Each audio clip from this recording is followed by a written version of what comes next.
Media के जितने भी साथी आप यहाँ हैं, आपका बहुत बहुत शुक्रिया है। जैसे कि आपको पता है कि हाल ही में जो डिलिमिटेशन का जो ड्राफ्ट सब मेंबर्स को दिया गया, आज मैं उसी पे बात करने के लिए आया हूँ।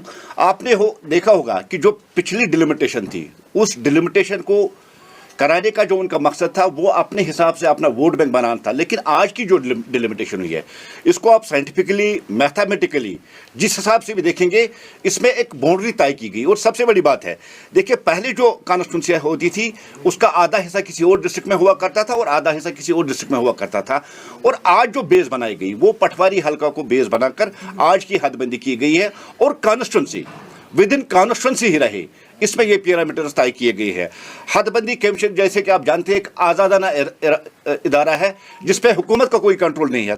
एक एरिया लिया गया, उसको कम्युनिकेशन बेस बनाई गई, उसकी जोग्राफिया, उसका एरिया बेस बनाया गया और जम्मू में 60 सीटें बढ़ाने की जो सिफारिश की गई और कश्मीर में 1 सीटें, इससे हकीकी तौर पर अगर देखा जाए तो जमहूरियत को दुरुस्त किया गया।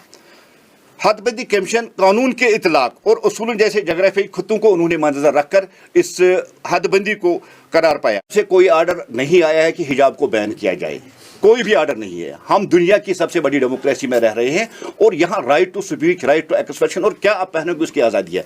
दुनिया भर के लोग हिजाब पहन के आते हैं। जहाँ कर्नाटका आप कह रहे हैं, देखिए ये स्कूल और वहाँ का के कोर्ट का मसला है, उसमें फंसा हुआ है। लेकिन जहाँ तक मेरी ज़ाती है, वैसे तो मुस्लिम, एक मुसलमान, मैं हिजाब की सपोर्ट करता हूँ क्योंकि मेरे मजहब में लिखा है, मेरे इस्लाम में लिखा है हिजाब पहनना है। वैसे तो एक मुसलमान में हिजाब के सपोर्ट करता हूं।